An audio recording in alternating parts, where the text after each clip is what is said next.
The new year beginning with a new season of Conference USA basketball. The Charlotte 49ers hosting the conference favorites from Western Kentucky.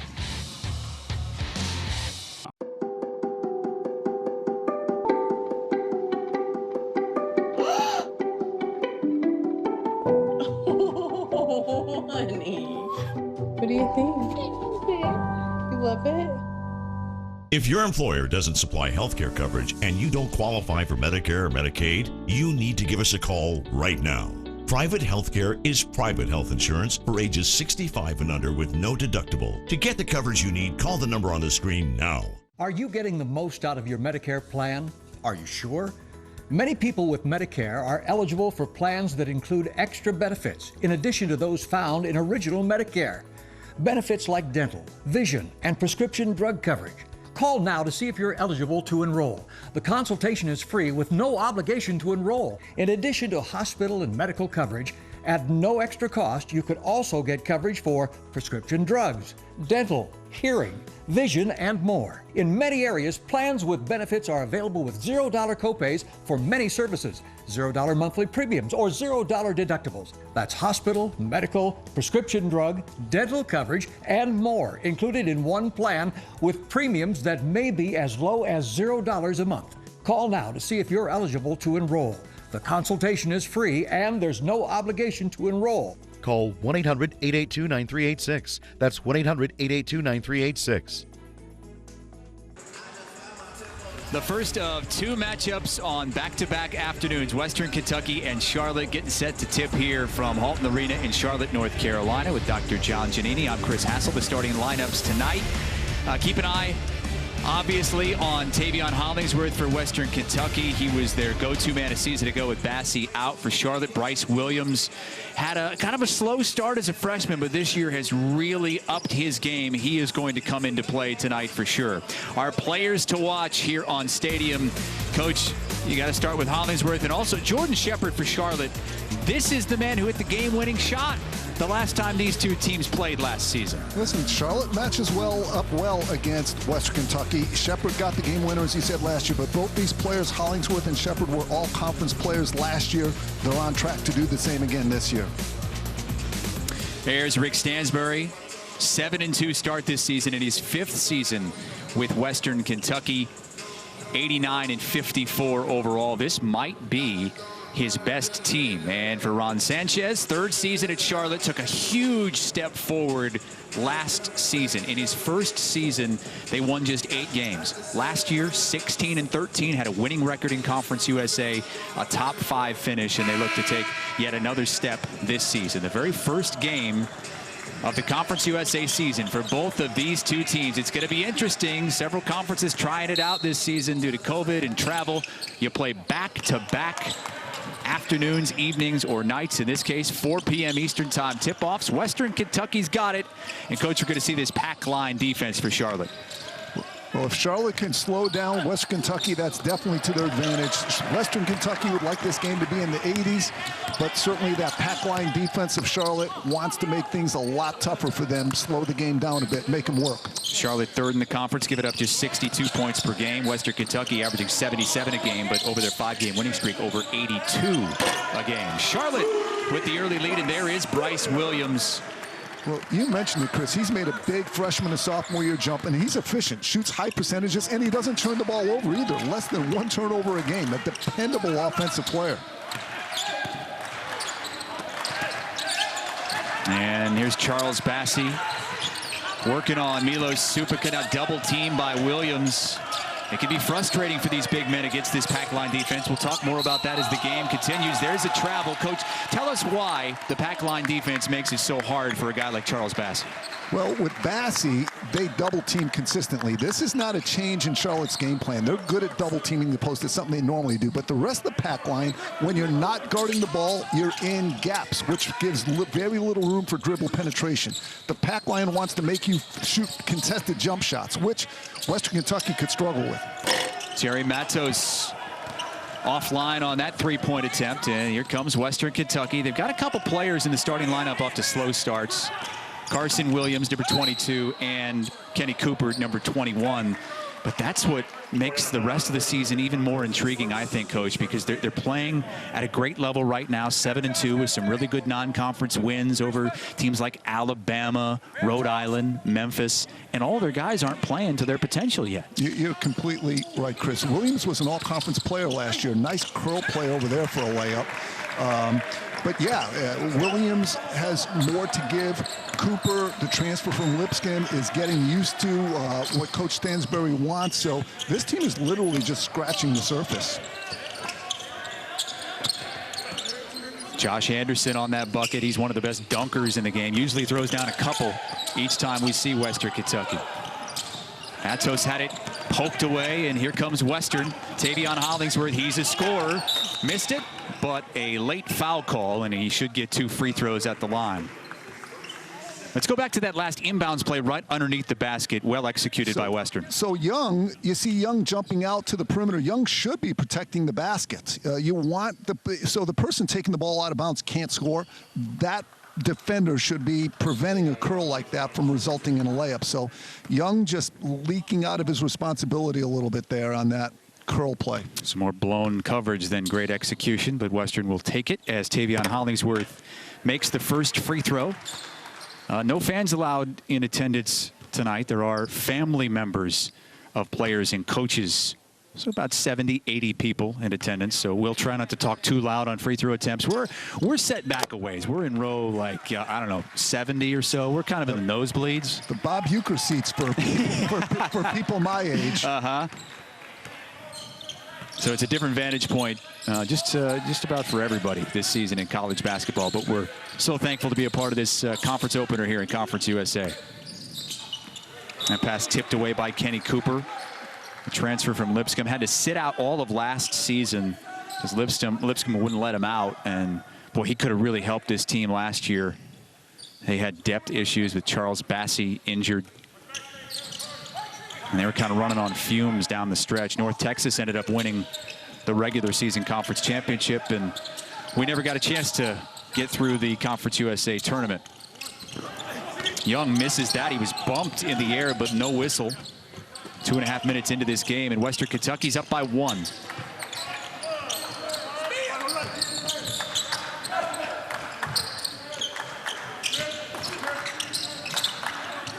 Working it around the perimeter. Trying to penetrate. Bassey had it go off his fingertips.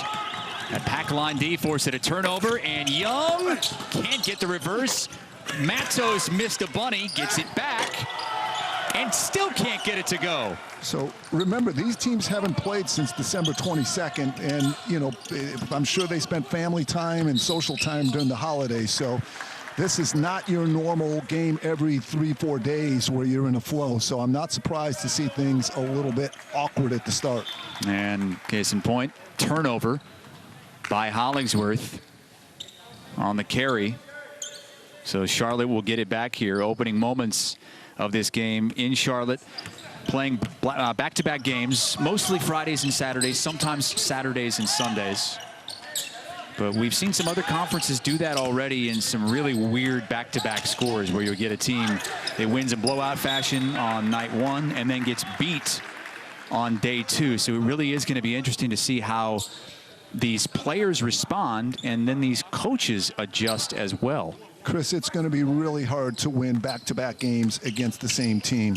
The losing team has plenty of motivation. They're going to make adjustments, and it's going to be really hard to win back-to-back. Young reins in the 3, so a couple of threes for Charlotte. And it's 6-4 Charlotte with 16:15 to go in this first half.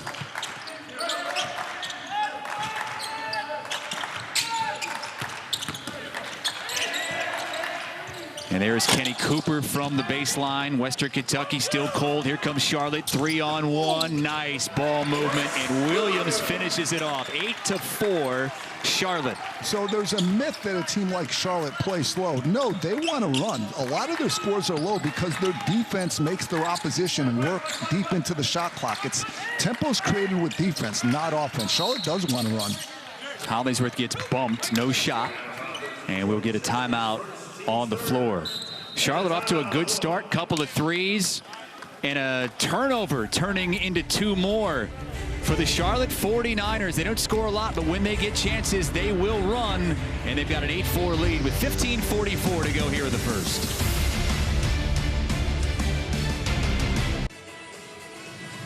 Rick Stansbury was a little worried about the layoff since December the 22nd. He had a game scheduled originally between the 22nd and now, but moved that up due to COVID, and they do have 3 turnovers the first 4 minutes. But this team has been playing so well over the last 5 games, averaging over 82 points per game, and they've won all 5 games against really good competition.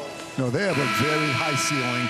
They have experience, they have depth, and they have a legitimate potential All-American at 6'11" in the middle. So they have every ingredient to have a very special season. They remind me a little bit of Dayton with the Bassie Obi Toppin comparisons, and even non-conference. Dayton had 2 conference losses and then ran the table in the A-10. Going to be much harder for Western Kentucky to do, though, especially with the back-to-back format. Yeah, that's a good point. I thought the same thing when we were reading the Western Kentucky notes, and sticks out. 25 dunks for Charles Bassie, leads the nation. We heard that so many times about Obi Toppin last year, and then Dayton just never lost once they got to conference play. A whistle there, and they're going to sort this out. Again, we're not on the court, so we're not as apt to know exactly what the call is each and every time.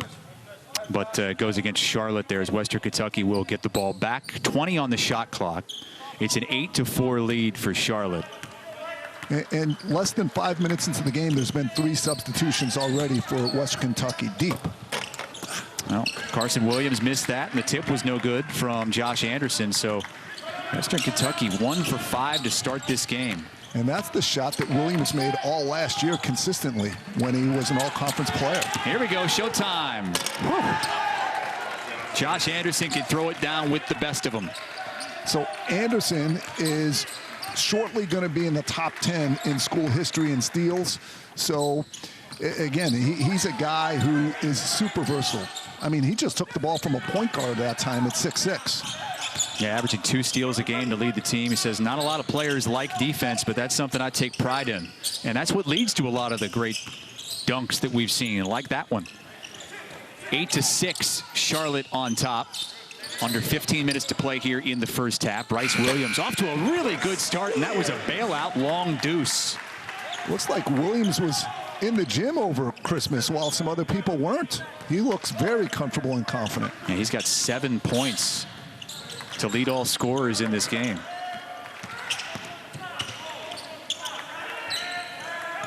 This is a great freshman for Western Kentucky, Davion McKnight, wearing number 20. He's been taking a lot of minutes from Kenny Cooper of late because of how well he's played. Carson Williams can shoot the 3. Can't get it to go, though. Williams 0 for 2 from the floor now. And Rick Stansbury said Williams, of all players on his team, Williams has been the most affected by this new COVID world that we live in. Well, remember, for those 3 months in the summer, these guys would normally be with their trainers, have a great weight room, have the best of everything, and train hard. Well, without access to all that, that could affect explosiveness and conditioning. Did you say explosiveness? Here's Josh Anderson. This is explosive, huh? Well, this guy, Anderson, has some of the most spectacular dunks. I'm sure they talk a little trash in the locker room. He may be telling Bassie, you might have the most dunks, but I got the best dunks. Well, they are the top dunking duo in the country as well, as Young hits the first free throw. And Bassie's going to come back in for Western Kentucky. And every starter for Western Kentucky now has had a rest, and that's barely 6 minutes into the game. And that's where we talked about their depth and how that's going to help them a lot playing these back-to-back games. And Coach Rick Stansbury told us he's not even thinking about the second game. And he's here to win the first game, and then he'll worry about tomorrow when this game is done, and for him, hopefully, when this game is won. Charlotte, on the other hand, Ron Sanchez is saying that they've been planning for the entire weekend all week. So it's not just this game they're thinking about. So they might not play their best players as many minutes as you'd think with this back-to-back. There's Bassie, lost it again. That's the second time he's had one tip off his fingers. Every time he rolls to the basket, there's a Charlotte defender waiting for him. 3 off the mark. And they're going to get a foul on Charlotte. That's Anzac Rossetto. I think he got hit in the face, but he's called for the foul. So injury to insult there for the young man. So if you throw out the baskets off of steals, Western Kentucky only has 2 points against the half-court pack line defense. And as I said, on all these pick and rolls, the Charlotte big man's helping on the guard, but then there's a wing player helping to pick up Bassey. And there's the quick double. Bassey averaging 18 and 11 a game this season, but yet another turnover. That's the 5th of the game already in the first 7 minutes for Western Kentucky. Williams, 7 points already, and he's a completely different player than he was a season ago. Last year as a freshman, averaged just 2 points a game, but this season, 8 points, 4 rebounds a game. He's the son of the all-time leading scorer here at Charlotte, Henry Williams, whose number 34 jersey hangs in these very rafters. And I think he thought he was going to come in as a freshman and be a real impact player. That just didn't happen, but that goes to show what a great work ethic he had off season. He said, you know what, I'm going to get better. Well, what Williams has done is actually the norm in college basketball. The all-rookie team thing, and there you see his father's retired number as the all-time leading scorer. But the biggest jump that players make is from freshman to sophomore year. So Williams is putting in his work, and he's reaping the rewards right now, and so is the program. 14-6. Charlotte, a touchdown underdog in this game, with an 8-point lead. Davion McKnight, a little scoop underneath. He's going to be a special player for Western Kentucky, a true freshman. He was the Kentucky Mr. Basketball last season in high school. McKnight, I said in the opening, he has strength and confidence like an upperclassman, an experienced, successful upperclassman. Really hard to stop getting to the basket. He's just got that football-type strength, and he's skilled on top of it. There's a cut to the hoop, but a travel underneath as Kevin Osawe just could not keep the pivot foot when he went for the ball fake. And it's a shame because that was a beautifully designed play where the point guard acts like he's cutting to the basket, then stops right on the lane line, and the trailer can use him as a surprise screen and run right off the backside in for an open layup. That was a wonderfully designed play. Too bad they couldn't finish it. 6th turnover already in the first 8 minutes of this game for Western Kentucky. Came in averaging 13 turnovers a game. And it's going to be a whistle away from the ball on Western Kentucky. Bryce Williams getting his first breather of this game, and what a start for the sophomore from Huntersville, North Carolina. 11 points on 4 for 4 shooting from the floor, and Charlotte leads by 8.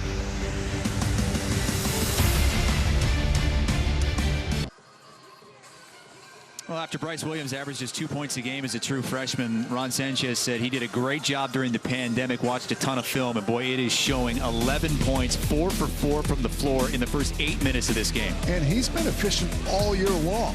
He shoots 50% from the field, almost 40% on threes, and he's at 6'7". He has the body where he could play power forward, but he really has guard skills, showing off the shot fake and pull up. That's a guard skill, and the most important guard skill that I like about his stat line, this guy doesn't turn the ball over. The son of the all-time leading scorer here, Henry Williams. There's number 34 we showed you hanging in the rafters, a minister here in Charlotte. Passed away of kidney disease just a few years ago at the age of 47. There's Bryce getting a little breather here. We talk about what he's done on the offensive end, but Coach, it's really been about the defense for Charlotte, stifling Western Kentucky. Well, that's what Coach Sanchez wants the identity of this program to be. Everyone out of the Dick and Tony Bennett coaching tree is convicted on how to play defense, and it's paying off early for them right here. Western Kentucky really struggling in the half court. Again, if Western Kentucky can't run, that pack line defense is going to be a problem. And that was key number 1 for Ron Sanchez. Avoid Western Kentucky transition opportunities. Key number 2 was to not allow offensive rebounds, and he's 2 for 2 so far. They don't have a single offensive board. And I love what he said. It doesn't take talent to run back on defense. It doesn't take talent to box out. Now we see the only time Western Kentucky has run is off of Charlotte turnovers. So, but that is telling your players don't turn it over. Well, that's easier said than done, because there's a lot of quick, athletic players out there defensively for Western Kentucky, and they live off of turnovers. It's been so hard to score in the half court for Western Kentucky, but they've done a good job turning turnovers into easy, fast break points as we look at that steal. Davion McKnight to Tavion Hollingsworth. Yeah, without the turnovers, I think Western Kentucky would be at 4 points right now. So that's obviously got to be a point that Charlotte has to work on. But Western Kentucky does turn people over. They're athletic, play hard. They're all fresh. They sub often. So, like I said, easier said than done when you tell players, hey, take care of the ball when you're being swarmed by all these long, athletic guys playing hard. Charlotte up 6, approaching the 11-minute mark here in the first half. This is Jordan Shepard, and that one goes over the top of the backboard, and Western Kentucky will get it. But again, I love what Coach Sanchez said, that the way we play, we have a chance to win against anyone, because the things we want to do are things that we can control. Run back on defense, box out. You know, if Western Kentucky can't win and get second shots, Charlotte's going to be right there. Hollingsworth looking to get to the basket. He gets fouled. Stadium, the only 24/7 network available on both television and digital devices without a cable subscription. We've got live and classic games, daily studio shows, a ton of original programming. Check your local television listings or go to watchstadium.com. Stadium, welcome to the game. And this is Stadium's coverage of Conference USA basketball. We appreciate you joining us on this New Year's Day. Ron Sanchez and the Charlotte 49ers off to the early 6-point lead, nearing the midway point here in the first half. Boy, Hollingsworth looked like he flashed open, and McKnight was just too late.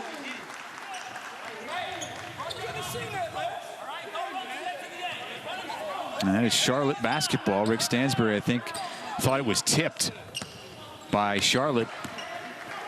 I think Charlotte really has to get Hollingsworth with a prolific scorer involved. They have some sets where they could get him going downhill, but they need to energize their offense somehow. That's going to be a charge on Charlotte. That was Josh Anderson standing in there taking the contact. No, I had Anderson as a potential all-conference guy, and he is, but he could also easily be an all-defensive guy. The way he steals the ball and then making hard-nosed plays, like being in position to take the contact on charges, and Anderson's the kind of player any coach would love to have.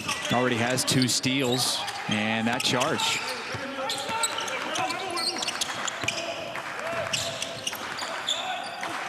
McKnight, spin move, missed it, and a rebound to Supika.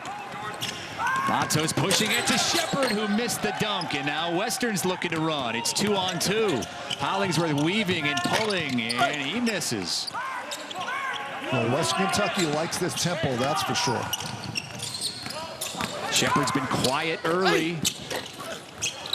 0 for 3 from the floor to start this game. Jax, corner, Jax. Cross court. 3 on the way from Jordan Rawls is short. Western 4 of 11 from the floor, 0 for 3 from deep. Like I said, remember, it's been almost 2 weeks since either team played a game, so not surprising that they're not comfortable offensively. Offense is a rhythm type thing. One more. Knock it down. Matos into Supika on Williams. That's big body on big body, and Supika's got the height advantage.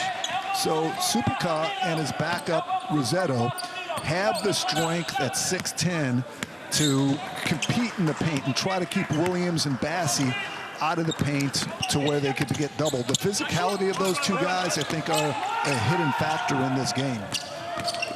Start. There's a runner, wild shot, no good from Rawls. And Charlotte, ball in hand with an 8-point lead here under 9 minutes to go in the first half. Hit the shape. Drop. Still plenty of time. 10 on the shot clock for Charlotte. They'll rekey the offense. Supika facing. And now Young for three. Got it. Boy, that's a dagger after you play great defense. Young just made a great shot. So Charlotte's offense is aggressive, but it's also patient. If they can't get an open three or shot at the rim, they'll keep cutting and running their continuous offense till they do, and that slows the tempo down too. Western has missed its last 4 shots. And they now have their largest deficit of the game. McKnight slicing, and this time he scores. So Threadgill at 6'6" is going to struggle against the 6'6", super quick McKnight. That was a nice set they ran to isolate McKnight for dribble penetration. Go get it, go get him. Move, Seth. Entry pass, and Hollingsworth came underneath to tip it away. Gets it back in transition. Was able to hang, but could not score, and Charlotte dodges a bullet. I mean, Western's just missing shots that they make in almost any other situation so far. Corner three, and that was Jackson Threadgill, their best three-point shooter percentage-wise at 44%. Hollingsworth head fake, little floater, strong again. The tip from McKnight, no good. Go, Jack, go, Jerry, go, Jerry. And now Shepard is running right in on Hollingsworth and then threw it over the head of Jackson Threadgill, who was cutting to the hoop. Well, Western's won 5 in a row, but Charlotte has won the last 3, and they're looking to make it 4 for Ron Sanchez. They're up by 9. Supika and Charlotte's big guys are quietly having a very good game here. Defensively, they're keeping Bassey and Williams out of the point, but they're also scoring on their end. Right here, Supika uses his strength. Watch him get 2 feet in the paint. So he catches it with 1 foot out. Now he goes, gets stopped middle, and the rule is if you get stopped middle, you just bend to the baseline, and Supika ends up with 2 feet in the paint. Anytime a big guy can get his shot with 2 feet in the paint, you're going to shoot in the 60s. So it's just knowing how to be physical, having the footwork to make a 6-foot shot into a 2-foot shot. And his numbers have improved this season, his senior season. But Ron Sanchez says, I think they can get even better. I want him to be a double-double guy for us.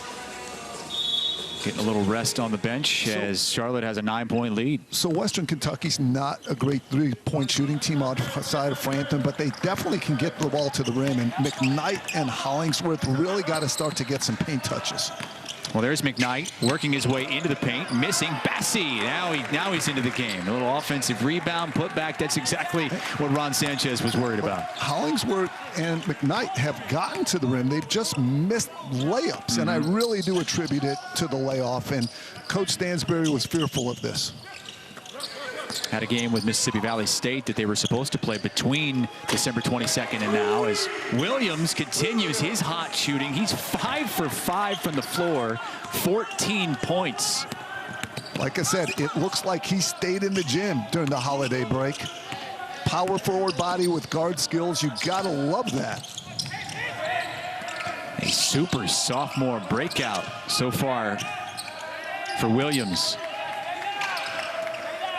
6 minutes to go first half. Charlotte is up by 10. They've led pretty much the whole way. Stifling defense. Shot clock expiring. McKnight misses the 3. And a great defensive possession once again for the 49ers. And that's why Charlotte plays games in the 60s. They push the ball offensively. There's a quick shot. But what they do a good job of is slowing down the opposition, not letting them run, and making them work for a decent look. That time late in the shot clock. Again, Western Kentucky able to get into the paint. They just haven't been finishing. There was a foul, I believe, before the shot. But Western Kentucky is in the bonus, so it'll at least be 1-1 for Tavion Hollingsworth. Yeah, Hollingsworth is closing in on 2,000 career points this year. He already has well over 1,600. So for a guy with that kind of scoring prowess, he just has to get on track here. And really the 2 all-conference players for Western Kentucky just haven't gotten on track. They have to establish Bassey inside, and Hollingsworth has to start to finish when he gets in the lane. One of 3 Kentucky Mr. Basketballs on this roster, with Carson Williams from 2016 And Davion McKnight, the reigning Kentucky Mr. Basketball player.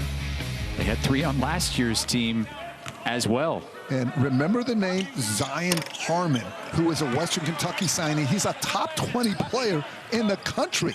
And he's the preseason favorite for Mr. Kentucky in high school basketball this year. So they keep getting terrific in-state talent at Western Kentucky. And they can play some ball in Kentucky, no doubt. 24-15, Charlotte by 9, coming up on 5 minutes to go here in the first half. And another steal.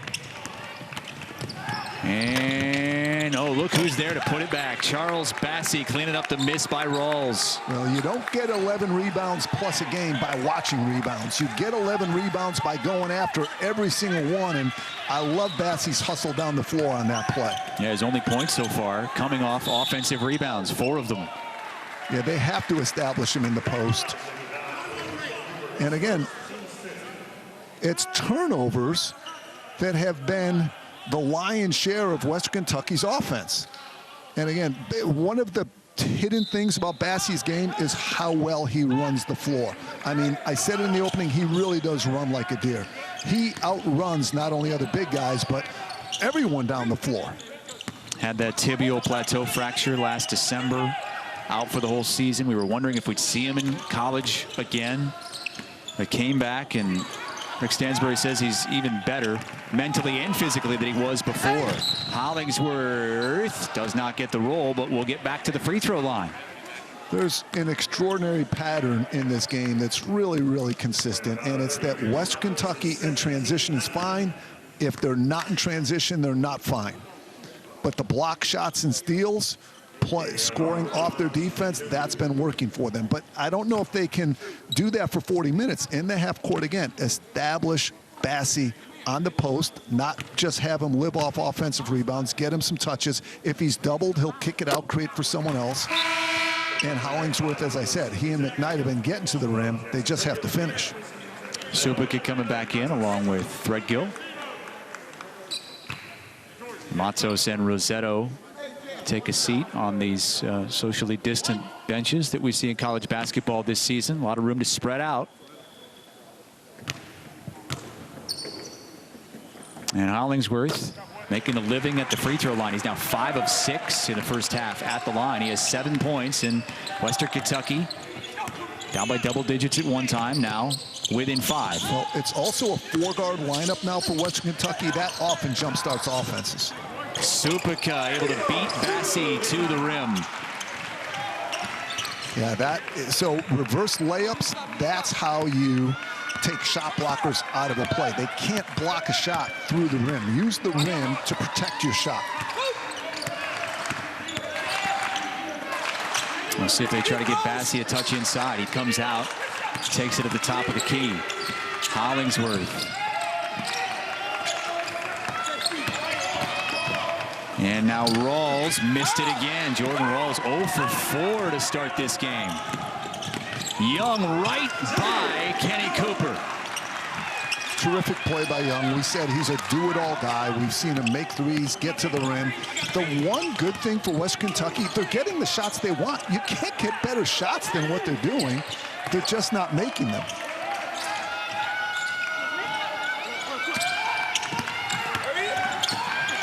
And another turnover by Western Kentucky and a foul. Charlotte with a 9-point lead late in the first half. The big man, Supica, says, hey, Bassey's not the only big man in this game. Let me go reverse, finish. Charlotte with the lead. Charlotte off to a surprising 9-point lead here in the first half against the conference favorite Western Kentucky Hilltoppers. 3:14 to go in the first half, and we have more Conference USA basketball coming your way next weekend, January 8th and 9th. Charlotte visiting Marshall, another Conference USA contender. Back-to-back games. Friday's game is at 6 Eastern, Saturday's game at 4 Eastern. You can catch all that action right here on Stadium. Welcome to the game.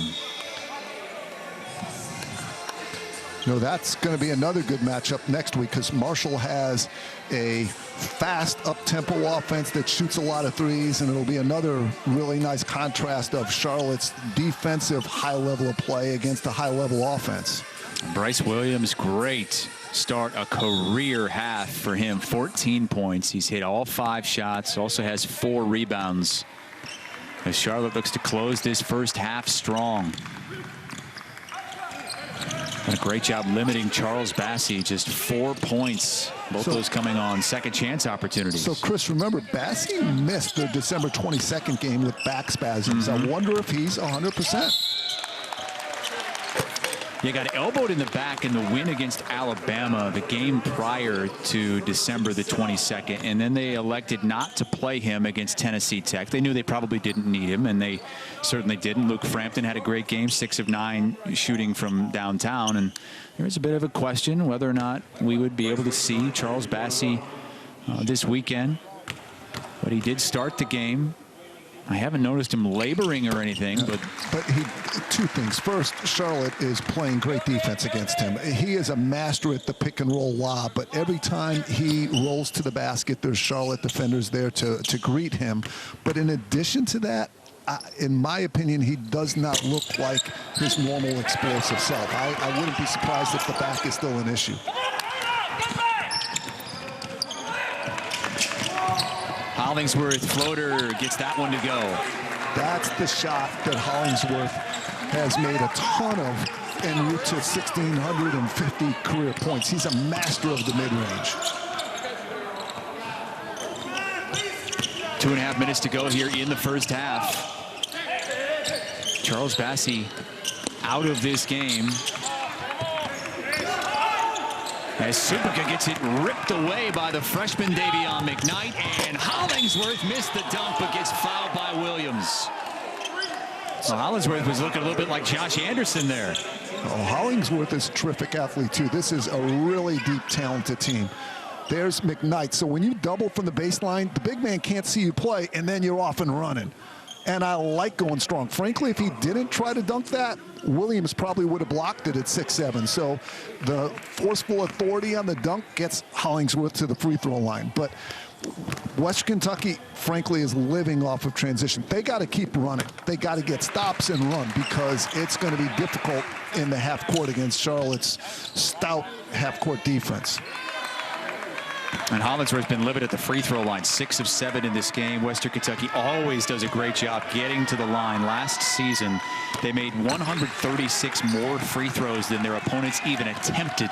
That was #1 in the country. So 350 teams, whenever you're the best at getting to the free throw line, the best amazing. out of 350, that's saying a lot. And they were the best by a lot too, but that's what I'm getting at. This offense is about attacking the rim. And Charlotte's defensive philosophy is all about preventing that. Charlotte will let you pass the ball. They'll let you make threes, but they don't want you to get to the paint. That's a problem for Western Kentucky. Caleb Stone Carrawell missing that. He's still on his back, slow to get up. He is up now, but limping as Western has a 5-on-4. Oh, great steal by Jameer Young. That would have been an easy bucket. And Young all the way. And that's an example of Charlotte pushing the ball. If the score's low, it's because of their defense and how they make people take time. Don't give up anything easy. But when they get the ball offensively, they want to run. They just don't want to let you run. That's Stone Carrawell, who was slow to get up. That's why the whistle was blown and why Charlotte had a 4-on-5 there. This is where he went down and kind of got run into by Luke Frampton as well. A little bit hobbly, but boy, Young with the steal, preventing a backdoor lay-in, and he took it all the way himself. Charlotte's back up 8. And Supica fronting the post with the steal. Supa's having a great game on both ends, but there's something wrong with Bassey. He would normally be in the game at this time. Yeah, we're up quite a ways. I don't see him on the bench right now. Yeah, I'm not sure if he might be in the locker room. Yeah, I definitely think there's some kind of physical situation. Well, Young right back up, and boy, he had a clear path there. Hollingsworth let him have that rebound and almost gave him an easy bucket. But Young is going to go to the free throw line. He has 12 points in the first half. Well, we said Young is a do-it-all guy. We've seen him drive. We've seen him shoot a three. We've seen him steal the ball. We've seen him get an offensive rebound. He's a good defender. And again, this Charlotte team has, I like to use the word complete. You got to be a two-way player. Play on both sides of the court. And you saw Bassie come out of the locker room walking very gingerly and now hitting that exercise bike. Told you about the back spasms that kept him out of the last game back on December the 22nd. It came from an elbow in the back that he sustained in the win over Alabama. Well, the Hilltoppers need Bassie, but it's so early in the conference season. I would certainly be thinking long-term about the health of Bassie. No question. Davion McKnight misfires on the three. Charlotte, chance to get a 2-for-1 here. Williams, oh my goodness, he's got 17 in the first half. So skilled. That was a left-handed drive for a right-handed player. There's guys in the NBA who don't go left and right, and you know, Williams just super skilled.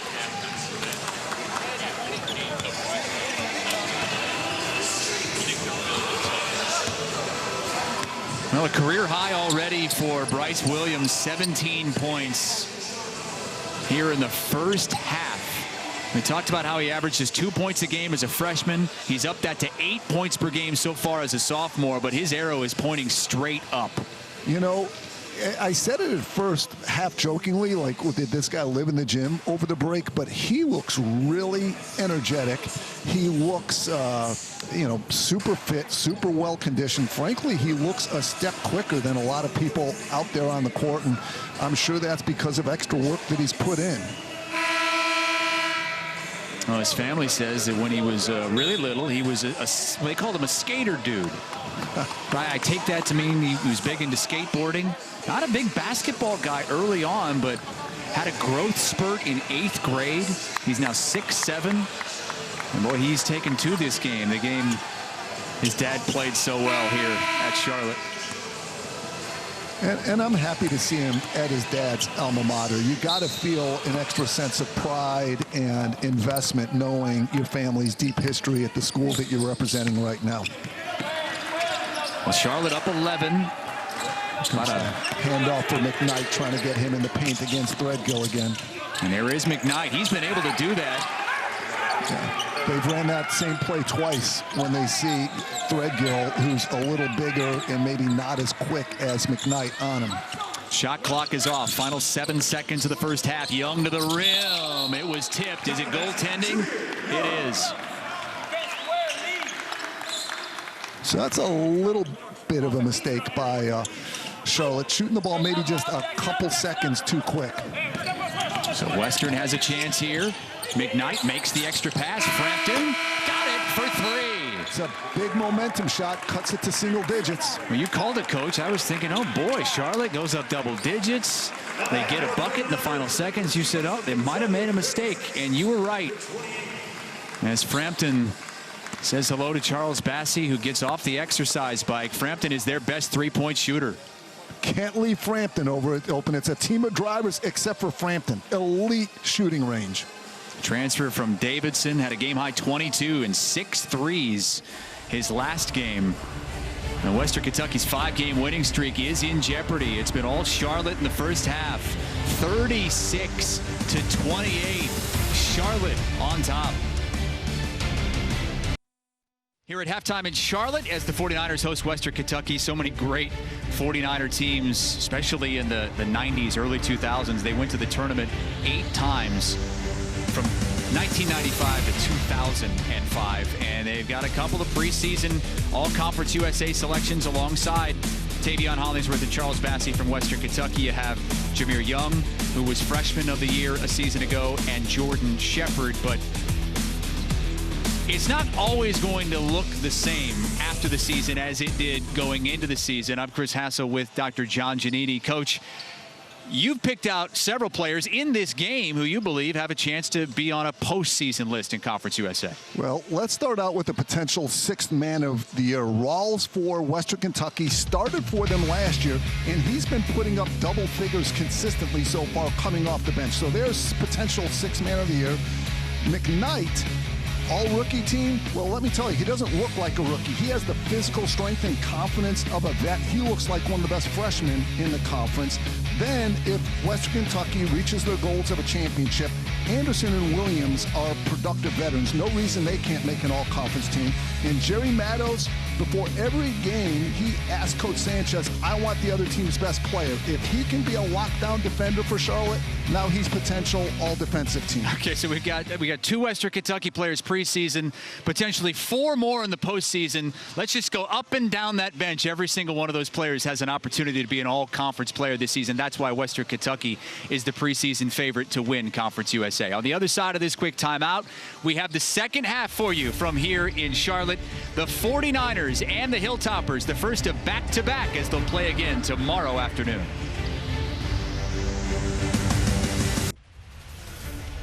Nighttime upon us in Charlotte on a cool, rainy day. But the Charlotte 49ers looking good inside Halton Arena. 36-28 halftime lead. They've done a great job defensively. Really the only easy buckets Western Kentucky is getting is in transition. Well, Western Kentucky all year long has done a good job creating turnovers and scoring off of them, but they're going to need more than that this game. Here you see Rawls with the steal and Bassey running the floor, but of course Bassey looks like he's out with his back sore. That's not good for Western Kentucky either. Williams, on the other hand, for Charlotte, he looks 1,000% out there. Super skilled at 6'7", having a terrific first half, shot fake, pull up. Like I've said, body of a power forward, skills of a guard. Williams off to a great start. He's 6 of 6 from the floor. He's hit both of his 3-pointers. Jameer Young, 15 points. He has a couple of threes. It's been the Williams and Young show. 32 points combined. The rest of the team just 4. But they haven't needed anything else yet. We'll see if Charles Bassey is going to be able to give it a go in the second half with that back injury. Western's down by 8. Well, we're getting set to start the second half. Charles Bassey did not play toward the end of the first half. Went into the locker room, was on the exercise bike. Back spasms seem to be acting up again. He's going to try to give it a go here to start this second half. 4 points, both of those buckets coming on missed shots and easy putbacks. He has not had an easy time offensively, and Coach a little bit concerned with the way he's moving around. Looks really stiff. Well, of course, coming off missing a game due to back spasms, and now you see him not have his normal explosiveness. You have to be concerned about him. But this West Kentucky team, and there's another steal. And here comes Anderson. Second dunk of the game for Anderson. And they both look identical. You know, guys like Anderson who get those steals, those are things you can't teach. I mean, just the offense is standing there at the high post, and he just sees they don't have vision, and he goes for the steal. He's done that his whole career, and that's been what West Kentucky has been living off of, the steals in transition. I'm eager to see what they do in the half court. Well, Hollingsworth almost fell over. And Young kicks it out. Matos the 3 off the mark. Hollingsworth the rebound. But West Kentucky has really not played well. It's only a 6-point game. They're right there. And down by 11 points a couple different times in this game. And Charlotte's pretty much led the whole way, and Western hanging around, but this is a team that was a 7-point favorite coming in, and the favorites to win the conference. Anderson, not much of a 3-point shooter, hooks a pass down low, and again Bassey can't handle it, but it's going to stay with Western Kentucky. It was tipped apparently on the way to Bassey. Western Kentucky was trying feverishly to get the ball inside that time to Bassey, but Superca's doing a great job denying him. And Bassey alley-oop off the inbound. Well-designed play off the back screen. Just like what happened earlier in the game. I'm not sure why Shepard wouldn't be protecting the rim on that since his man's taking it out of bounds. And you saw Bassey running back. I mean, so stiff. He didn't have a ton of lift, but he's fighting out there. And this goes to what Rick Stansbury was saying. I'm not worried about game 2 of the back-to-back. I'm looking to win game 1. We'll go from there. And now a chance for Western to eat into this lead even more. Western has to feel good about where they're at. Again, they have not played well by their standards, and they're right there. And now Williams scoreless to this point. Able to hook his way inside and power for two. Yeah, that time he got matched up against Matos. Most of the game he's been against Williams, someone who's a little bigger than him. That time the guard Matos gets, out physicaled in the post by the big, strong Williams. Charlotte's lead down to 2. Matos had it poked away, and Williams is going to force a tie-up as he gets on the deck. The emotion and energy from Western Kentucky. They're playing hurt. Here comes the back screen, and that's just too easy. It's a good play, but it's not like it's some secret play. It's just a simple back screen, not well covered by Charlotte. And now a chance for Western Kentucky to tie or take the lead in this game.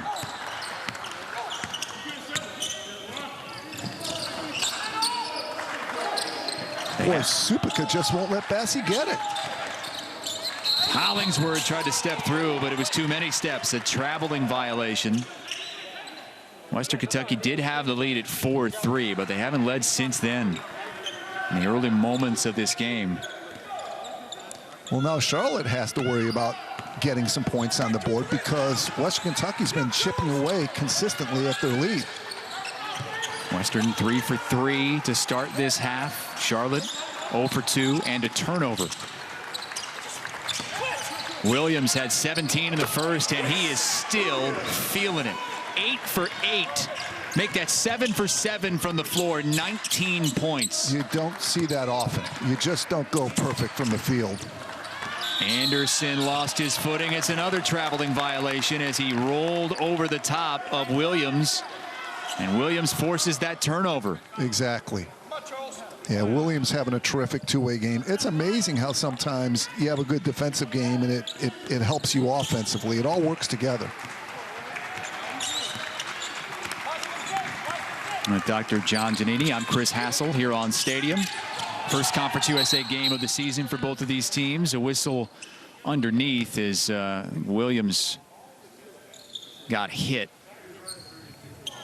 Yeah, he tried to cut to the basket, and the Williams on Western Kentucky just had position and ran into him, and looks like he got hit in the jaw or mouth. No foul call, just a stoppage of play. 20 on the shot clock. They'll play again at 4 o'clock Eastern time tomorrow, and we'll have that for you right here on Stadium. Cross court, Young fakes the 3, takes it from 12, in and out, and Bassi the rebound.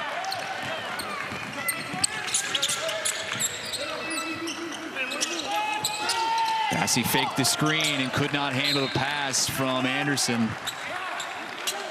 Yeah, that was a tough pass. It's he wasn't at the basket. That was like a 8-foot pass with a lot of mustard on it, as they said. Came at him a little bit too hard, too quick, to where he couldn't react with his hands soon enough. 13th turnover of the game for Western Kentucky. They are already at their average for the season with 16 minutes to go. Now a foul on Anderson as we look closer at Bassi getting that rebound, but not moving.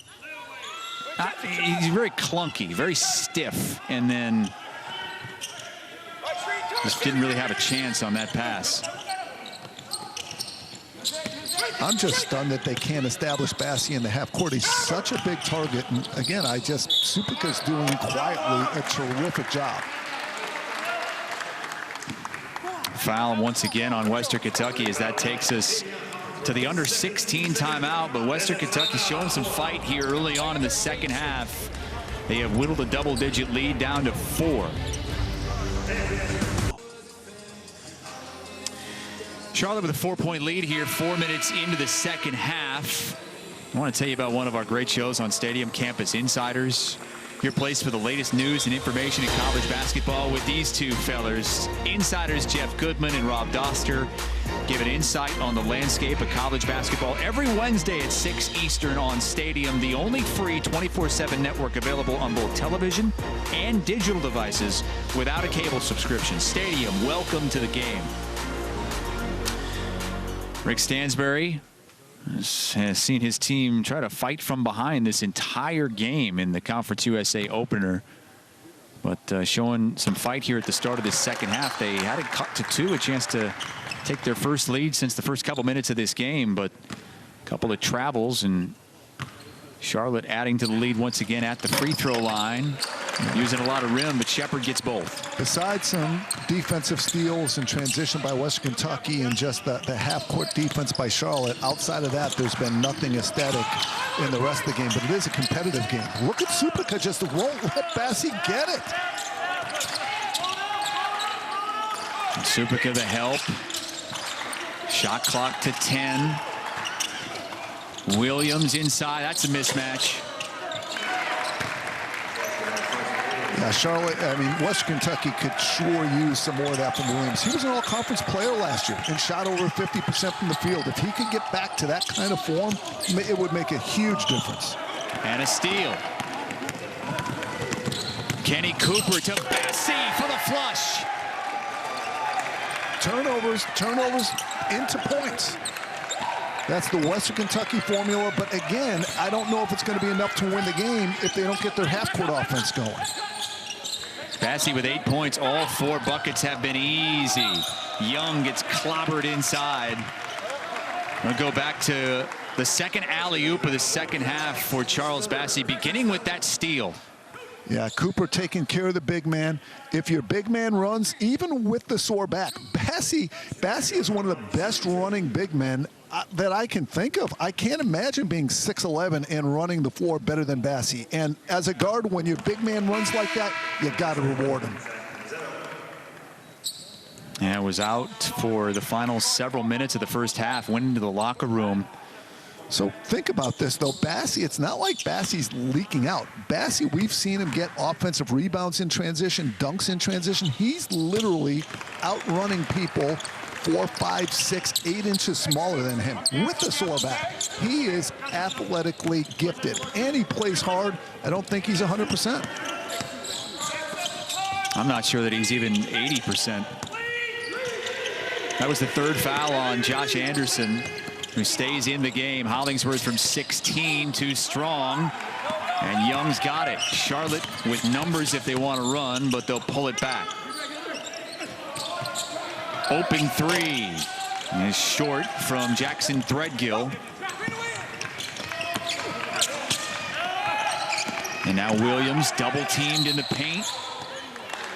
And they'll get a foul on Charlotte for invading Williams' space, the invisible cone. Rossetto was good with his hands up. The problem is he pushed up with his chest, and as you alluded to, Chris, that means you're invading space. He's creating contact with his chest. Really didn't need to do that. Western 5 of 6 in the second half from the floor. A lot of them have been layups and dunks. It's a good sign for the Hilltoppers. More energy in the second half from Western Kentucky as Anderson hits the 3, and it's a 1-point game. Anderson and Williams remind me in some ways of themselves. 6'6", 6'7", can make threes, good defenders, high energy guys, efficient, don't make many mistakes. Just the 5th 3 of the season for Anderson, no more for his dunks than anything. Williams still hot, 8 for 8 from the floor. He continues to up that career high. He's now at 21. It's amazing. We got to do a little research. I wonder what the school record is for consecutive field goals. His dad might have it. Williams got bumped as he left his feet. And call a foul on Charlotte. He was passing the ball.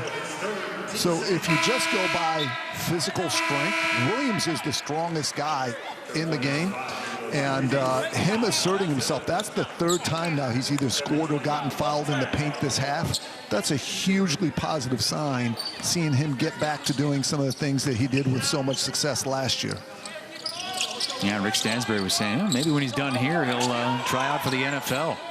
You know, I brought that up. You see Mo Alley Cox from VCU playing right now for the Indianapolis Colts. You see all these converted basketball to football guys, and Coach Stansbury said he's definitely strong enough, definitely physically tough enough, definitely mentally strong enough, and You know, those are all the things that make him such a good player. I just think that summer layoff, as Coach Stansbury said, may have affected his conditioning a bit. McKnight gets cut off, finds Bassey. Lost his dribble, but McKnight cutting and scoring. McKnight is so advanced for a freshman. He's going to be a huge part of Western Kentucky's season.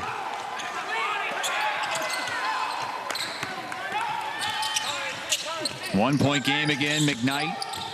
8 points. Williams into Supika. Backing down Bassey. Now facing and missing. Bassey may have gotten a hand on it, but Supika gets it back. Supika's doing so many positive things. And they'll get Western Kentucky on the foul there as Jordan Shepard, who's been quiet in this game, 0 for 4 from the floor, was driving it.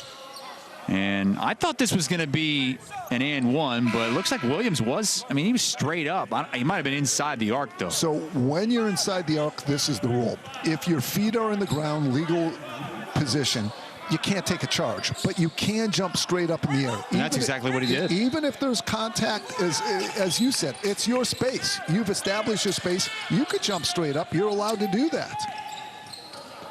And there's Shepard. Finally, first bucket of the game for Jordan Shepard.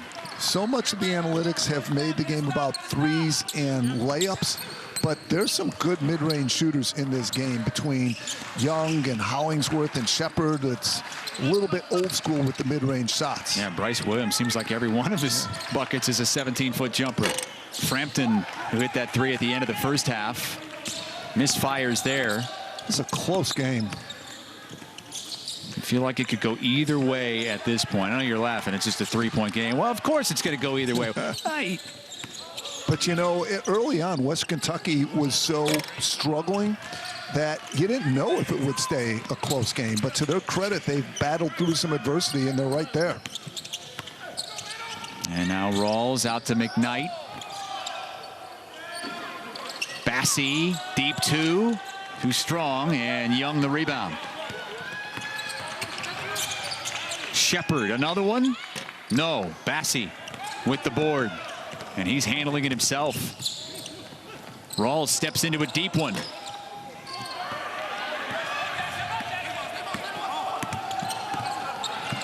Now Young kind of jitterbugging. A couple times thought he was going to pull it back out, but used the hesitation move, draws the foul, and he'll get a couple of free throws on the other side of this timeout. We've got a good one, as Doc said, 46-43. Charlotte with the slim lead over Charles Bassey and company. Charlotte has led since the early moments of this game. They led by as many as 11, but Charles Bassey fighting through a back injury has the Hilltoppers on the comeback trail. They're knocking on the door, down 3 with 11 minutes to go, as we revisit our players to watch. And for Western Kentucky, Tavion Hollingsworth has been getting to the hoop. He's done a lot of his damage at the free throw line. No, Hollingsworth was the one double-figure score at the half for Western Kentucky. It's continued now. Shepard, on the other hand, he was scoreless in the first half, but he is a leader by Coach Sanchez's description. And the Charlotte offense is based on flow. They don't run sets. They don't force the ball to people. So Young and Williams were having such a good half. The ball was finding him. The shots were finding them. Shepard willing to wait his time, and now in the second half, he's taking advantage. And out of the timeout, 2 free throws coming for Jameer Young. And, Coach, you noticed something in the timeout, a substitution and an adjustment by Charlotte's Ron Sanchez. What'd you see? Well, Supika has been doing, as I said, a super job on Bassey. No play on words there. But while Bassey's out, they take Supika out, give him a rest, let Rossetto get some minutes. Well, there's Shepard for 3, and a 4-point possession for Charlotte. So giving up an offensive rebound on a missed free throw is like a cardinal sin to a coach. Western Kentucky's going to look at that play on video in an instructional way after this game. That was a key play. And now Charlotte's back up 7. Williams inside. He's asserting himself in this second half, isn't he? It's the best half of the season for him so far. I've seen their games, and he's looking more like the all-conference player of last year right now.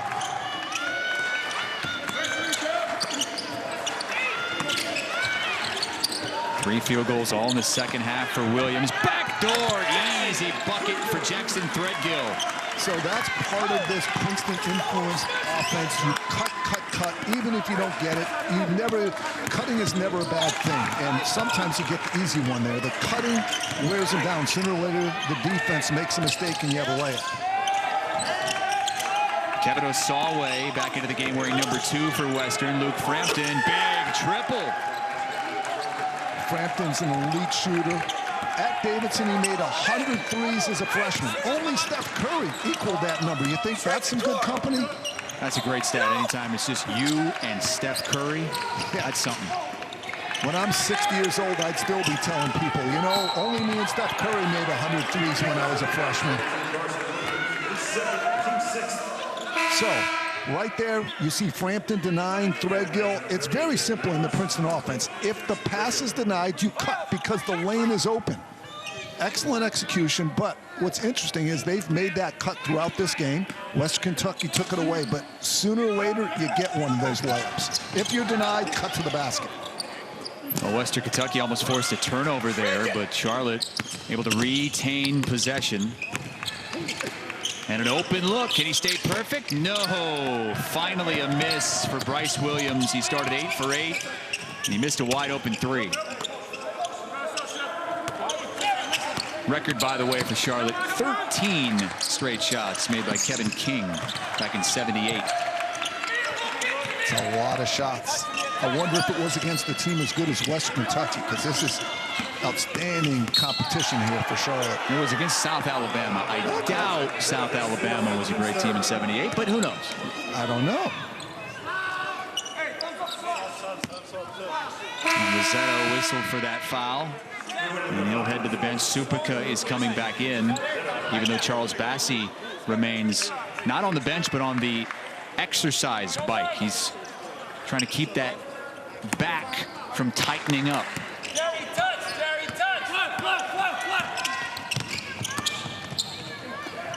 And a wide open 3, Kevin Osaway. It's a big-time setup by McKnight. Drive, get the paint touch, then kick it out opposite. No defense teaches hugging your man on the weak side away from the ball. So if you could drive, get in the paint, throw it opposite. Extra pass. Williams had a couple of men flash at him. They reverse it. Young for 3. Off the mark. Frampton the board. Again, Western a chance to get over the hump and take their first lead since the first moments of the game. Frampton drills it. Not only does Frampton come alive, but the Hilltopper bench came alive with that, with their first lead since early. And look at that bench. It's a party over there on New Year's Day, because Western Kentucky's erased an 11-point deficit, and they've got the lead for the first time since it was 4-3. Young, jab step, can't answer. And Western Kentucky a chance to add to its lead under 8 minutes to go in this game.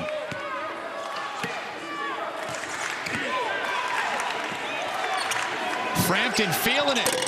Hits the deck but missed the shot, and he's holding his right ankle. Yeah, he's definitely hobbled. Not a good sign for Frampton. And Young missed the bunny. A whistle as Frampton hobbles to the bench. And that'll bring us to the under 8 timeout. Luke Frampton has hit 3 big threes. The first one came as the buzzer sounded at the end of the first half. But he has a couple.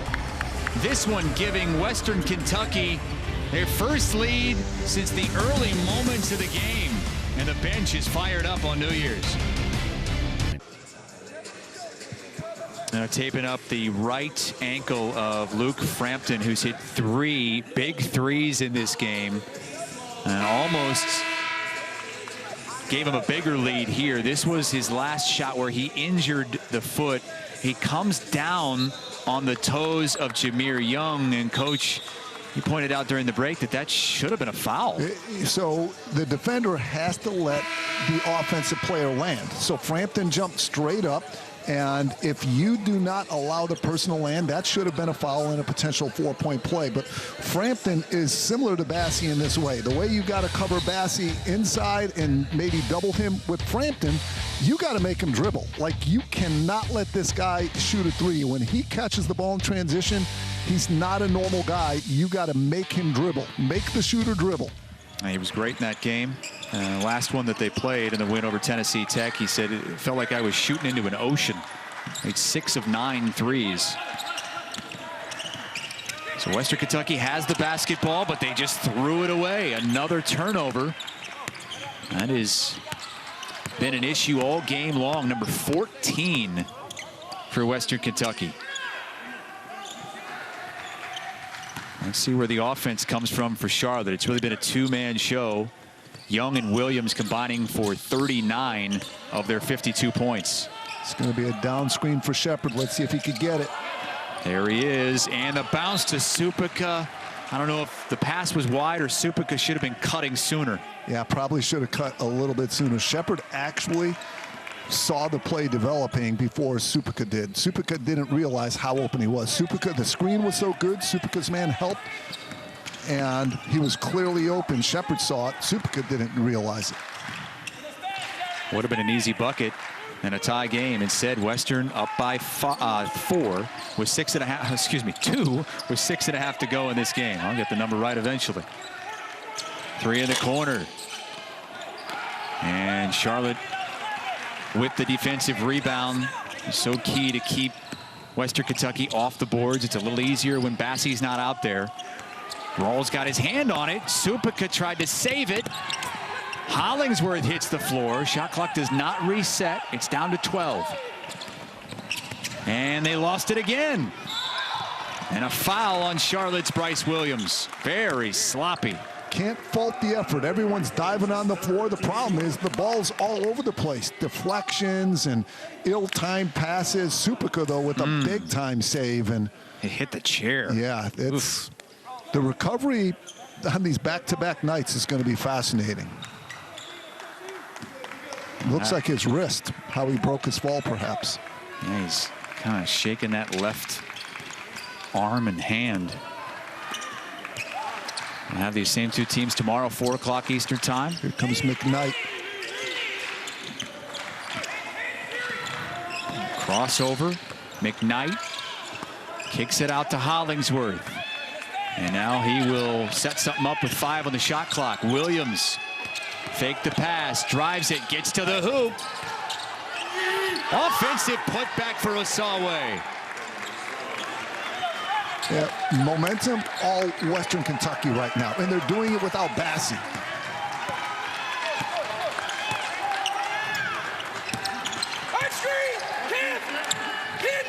It's an 11-0 Western Kentucky run.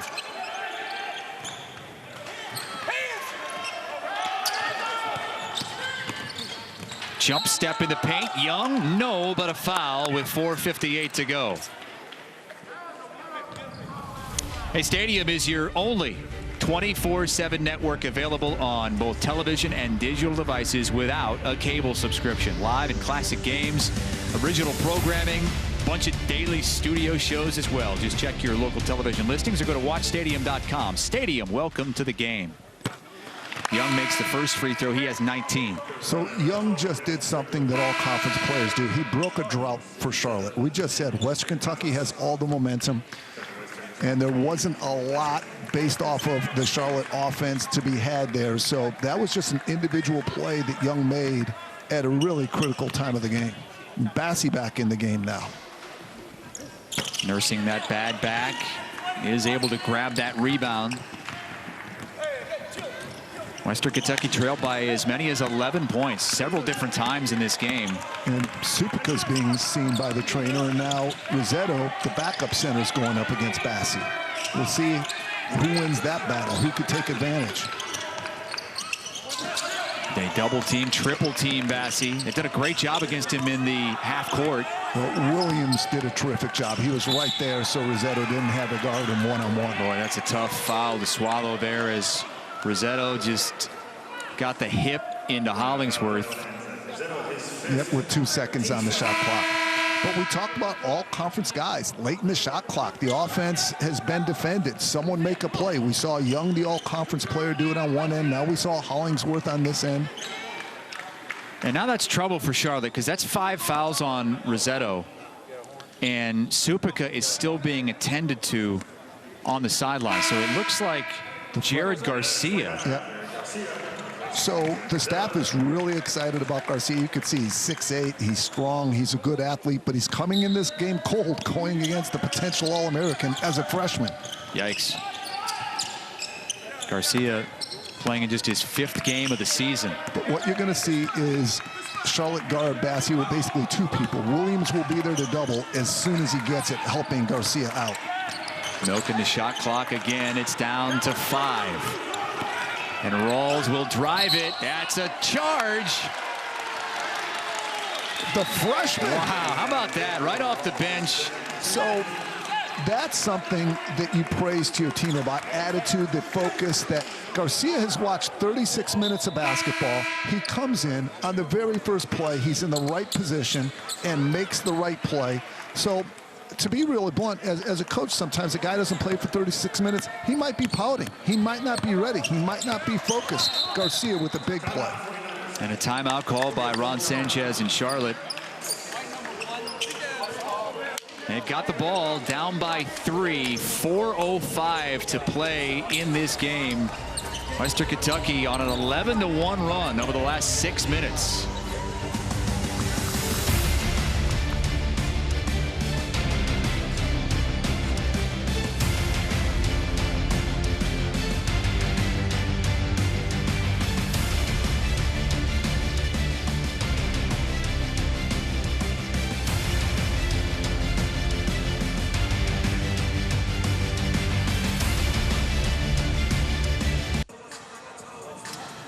Western Kentucky on an 11-1 run. Charlotte shooting just 31% in the second half. Western Kentucky came out, got a steal, an easy bucket right out of the break.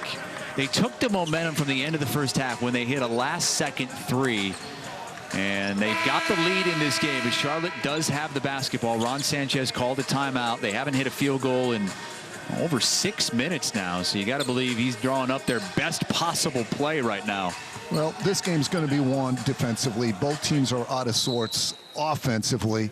And frankly, as good as the defense been, there's been open shots. People have just been missing them after this holiday layoff. 1-3-1 defense right over here. Now a changeup by West Kentucky. And that throws they use this defense to create turnovers. Stay in passing lanes, look to intercept passes. There's the freshman again who drew the charge and now draws a foul. Jared Garcia. And Charlotte is in the bonus. Garcia just 1 of 2 at the free throw line this season. And he'll have some time to think about it because we've reached the under 4 media timeout. Well, Western Kentucky with a 3-point lead, 3:55 to go. We're coming right back here on Stadium.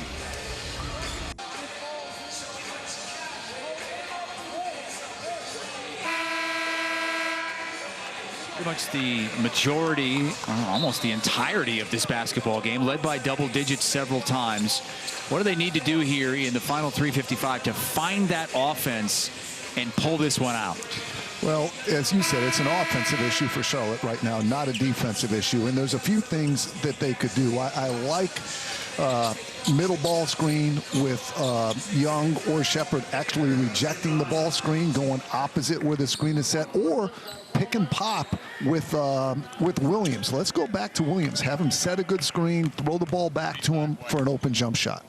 Well, this is a 1-and-1 for Jared Garcia, who had to come into this game because Anzac Rossetto fouled out, and Milos Supica is being tended to on the bench with an injury when he fell into the chair on the baseline, the sideline. I can't praise Garcia enough. A freshman coming in cold, as we said, against an All-American. 2 plays, he's got a charge and 2 free throws. He came in focused and ready.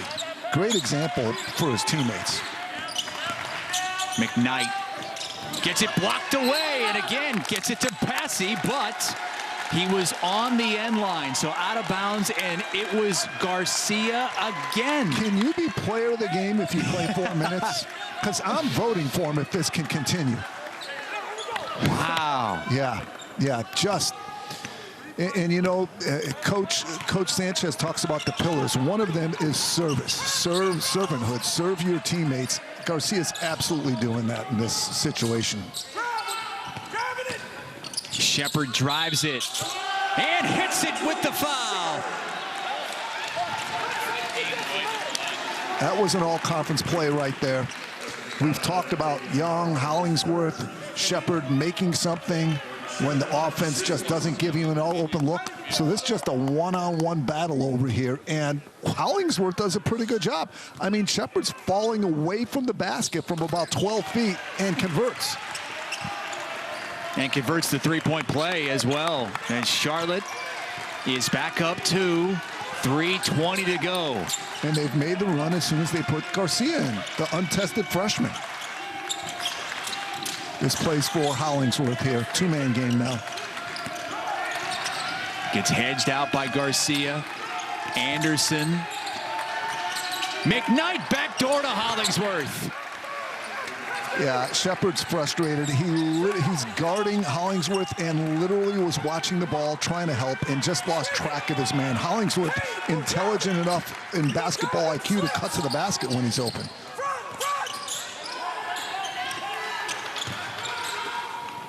He'll try a three. Off the mark. I was going to say, settle down, big fella, a little bit. Jared Garcia, he has attempted a few threes. He's 1 for 4 now. Yeah. Not doing everything right, though. Hollingsworth misses, and a rebound to Williams. 58 all, 2:20 to play in the first Conference USA game of the season. It hasn't been a work of art, but man, it's competitive down to the end. We got a close one.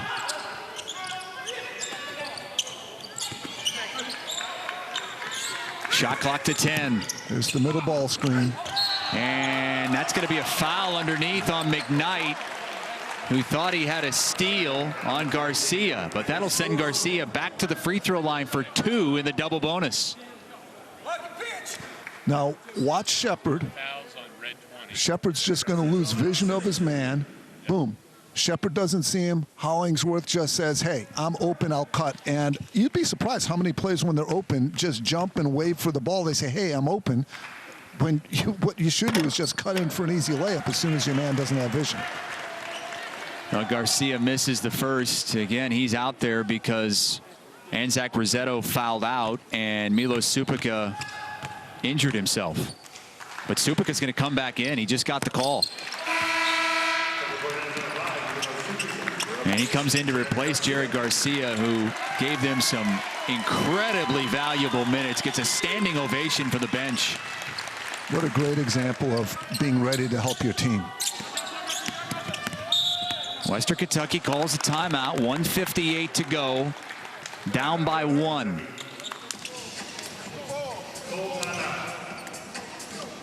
And these are two teams familiar with late game situations. In their last meeting a year ago, Charlotte and Western Kentucky tied, final minute. Drew Edwards hit a 3 to give Charlotte the lead. Jared Savage tied it up. But it was Jordan Shepard with the game winner with 2 seconds on the clock, and Charlotte stunned Western Kentucky at Diddle Arena. It's coming down to the wire again, sans the fans. Chris, that was your game, right? I was on the call for that one. It was fun. Deja vu all over I again. know it. I'm sure both these coaches are having it too. I like throwing a little Latin in there, by the way, too. Sans fans. Well, hopefully at some point we'll be able to reintroduce the fans to this great college game. There are, 50 or so parents, siblings, family members, friends from the coaching staff and players alike, but no fans allowed, no cheerleaders, no band. It's just such a different feeling. You got to bring your own energy night in, night out. Yeah, and these teams will do that. But as you said, it isn't the same. But at the same time, these kids have been probably standout players since they were 8 years old, and this is what they love. And this is, in a difficult time for everybody, this is probably the best thing for some of these young men's mental health to do what they love here. You saw Shepard. He was scoreless in the first half, but 10 points in the second half. Charlotte offense, the ball comes to you out of the floor with the offense. They don't force the ball to anyone, and Shepard just waited his turn. Look at Williams. They're guarding Bassi with 2 men. Oh, Supika got too physical that time, knocked Bassi out of bounds. But they're still not over the limit. 6th team foul. One more look at Supika inside. Yeah, he's battling him, and this time he dislodges him. Watch him push him literally up out of bounds. He ended up out of bounds. But to Supika's credit, he's been fronting him with quickness and not letting Bassi get the ball. Supika doesn't want to make it a strength contest because then you end up fouling when you push. Use your feet, be quick, stay in front. Right there, look at Supika in front on the side. Rawls, baseline, got it. Another drive middle, kick opposite assist by McKnight. Good finish by the scorer Rawls, but another nice setup by the freshman point guard. Final 80 seconds of the game. That was the first made field goal by Rawls. He was 0 for 6. Here's the middle ball screen we talked about. It's the hardest ball screen to guard. Shepard with the shot clock to 6. Leans in, doesn't get the call, and Bassi the board. Terrific job by Hollingsworth. Good shot fake by Shepard, but Hollingsworth didn't jump. He didn't bite on the fake. And Rick Stansbury will call one of his 2 remaining timeouts with 49 seconds to go and 21 seconds on the shot clock. It's a 1-point lead for Western Kentucky.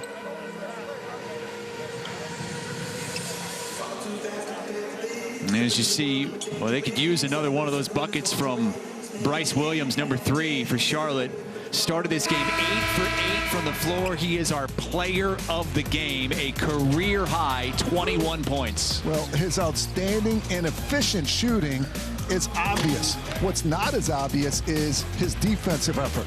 He's basically guarding 2 people. He's guarding his own man and Bassi and doing it effectively. Williams with just a terrific game on both ends.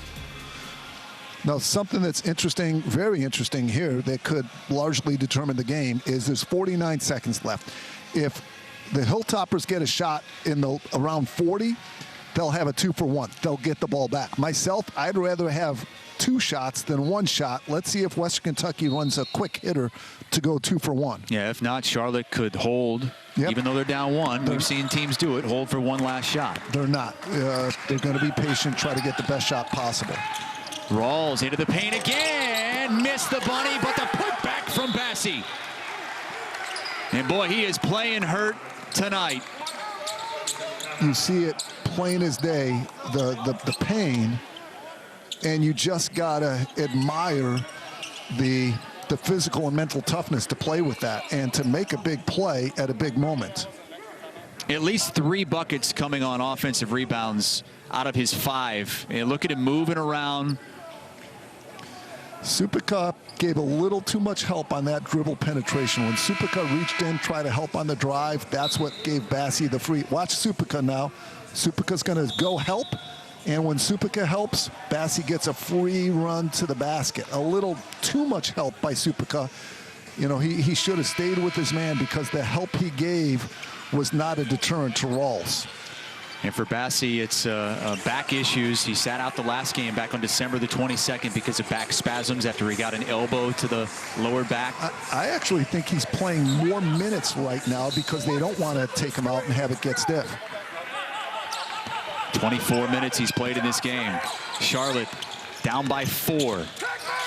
Beg your pardon, down by 3 with 30 seconds to go in this game.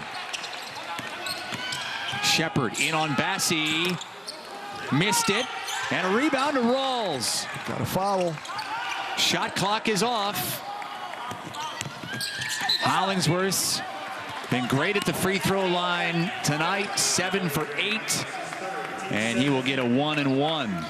That was a great example of unselfishness by Western Kentucky. A lot of players late in the game will hold the ball and get fouled. Here we see the stop. Bassi getting his hand up. contributing to making Shepherd miss this shot. Now watch Western Kentucky move the ball. They didn't just hold it, wait for someone to get fouled. They shared the ball, and as a result of passing it around, took another 5 to 10 seconds off the clock. A lot of players say, hey, follow me. I'm the one who wants to pad my stats here. But they played together, killed clock. Got the roll. That was a 1-and-1. So Charlotte needs a straight line, all-out, quick drive to the basket. Waste no time, forget about a three, just get the ball to the rim and get fouled or get a good shot. They do have 2 timeouts left. Got to go right to the rim now. Here comes Young. He'll take a 3 and hit. 1-point game with 8.1 to go. Well, Young, we said he can shoot the 3. Usually you go to the rim in that situation, but he had room and knocked it down and just made the game really interesting. So now, here you go. He's got space. Man, that was an all-conference shot. Confidence, talent, all coming together. A good screen by Supika. Supika doing a lot of positive things that don't show up in the box score. But now, this is late game situation. Charlotte has to get a steal or a foul, and Western Kentucky has to break the press, and that's really hard against a desperate team that's down. They got to get the ball in bounds. I look for them to get the ball in bounds. To Hollingsworth is the first option. Second option, McKnight. And keep in mind, Western Kentucky's still only in the bonus, so if they do foul, it's still only a 1-and-1. Hollingsworth just missed a free throw. A steal could win the game here for Charlotte. A steal or a 5-second violation. You see Hollingsworth starting at half court. I believe that's going to give him 45 feet to run to the ball. Here he comes. Frampton inbounds it to McKnight, so it's going to be a true freshman, Davion McKnight, going to the line. But this season, he's been their best free throw shooter. 15 for 16 at the line. So if I'm Charlotte right now, I don't put, I'm sorry, if I'm Western Kentucky, I don't put anyone on the line. I'm getting back Williams, I'm getting back on defense, because Charlotte's going to have to go full speed at you. You just can't get anyone behind. There you go. There goes Williams down on the other end now. And they've taken Bassey out of the game. Well, I don't know. I still like Bassey protecting that rim. It's true freshman, folks. McKnight will get one more as Bassey watches. Now, if Western Kentucky's up 3, I would foul when the ball gets to half court. Don't let Charlotte make a buzzer beater to send the game into overtime. 7.6 to go. Full court pressure from Western. Let's see if they foul. Charlotte does have a timeout. Young splits the double team. And there's a whistle before that shot and a foul. So there it was. Whether it was accidental or on purpose, that's the best thing that could have happened to Western Kentucky. Every night on the news, you see someone somewhere making a buzzer beater. It literally happens every night. Now, how often does someone make the first free throw, miss the second, get the rebound, and put it in? Less often. That's what Charlotte has to do here. But first, they got to make the first one. Young at the line, 83% free throw shooter. 7 for 10 tonight. And now, how do you teach this miss, Coach? You know, it's funny. People rarely practice this, and you should. You know, you want to miss hard, and the best thing to do on this is to have the 2 offensive rebounders literally cross sides. So that if I'm on the right side, I'm going to try to get the rebound on the left side and vice versa. You're much harder to box out that way. If you just go right, try to go around your man, it's hard to beat that box out on a free throw. But if you sprint to the other side of the lane, you're avoiding your man's box out, and we'll see if Charlotte does something tricky like that. A lot of times you see the free throw shooter fire it so hard and so wild that they miss the rim, and then it's just blown dead and given to Western Kentucky in this case. Been there, done that. I've had it happen to me. Well, how many times? Tell me, Coach. I mean, so many years at LaSalle, at Maine. I had one in the Division III national championship game. We were in this situation. Actually, it was back when we missed on purpose because we were up 2, and there was like a second left. So just miss it. They're not going to make a 90-foot shot, but but he missed everything. Like you said, threw off the back. Now they had a long full-court pass to try to pull a Christian Laettner on it. They didn't, though. They didn't, thank God. You still got the ring. Yeah, that's right. All right, so we'll see if they can execute this. Let's look to see Matos and Supika literally trying to cross the lane and get the rebound on opposite sides. Young is the free throw shooter, looking for the perfect miss. Got the miss. It's out of bounds. It's called Western Kentucky ball. That's what I thought the call would be. Obviously, they can look at it here with 2.7 seconds to go.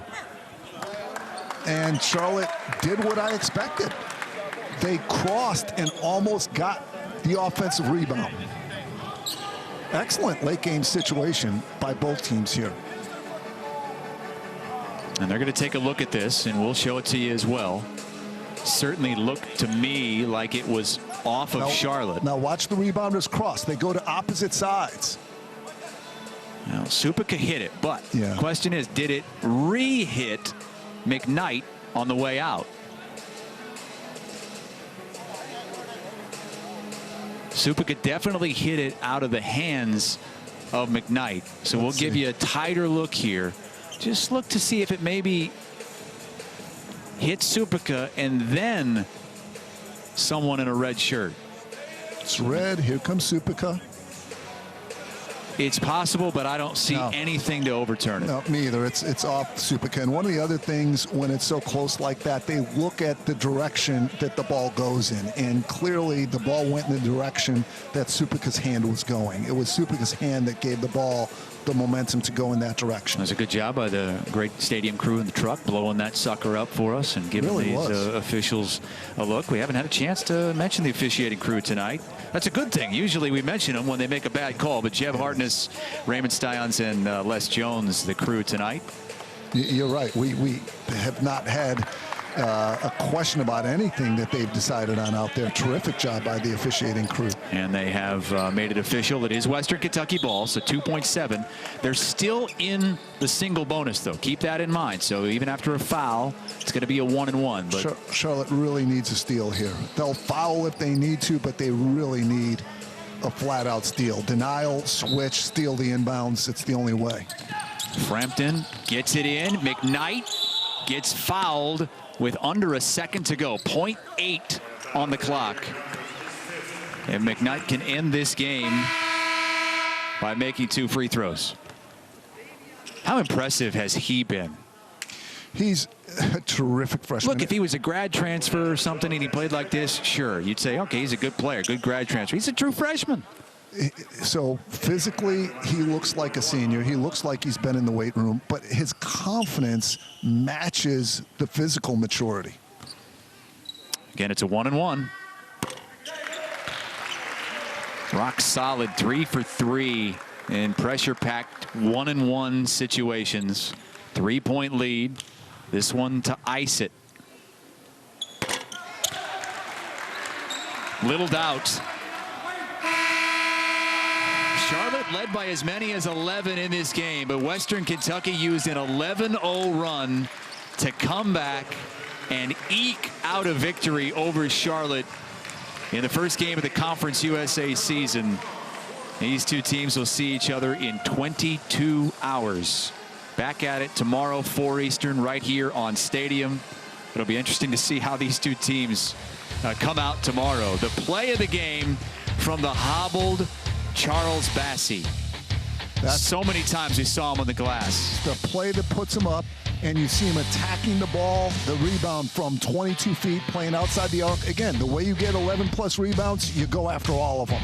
Bassey, huge bucket, Hilltopper win.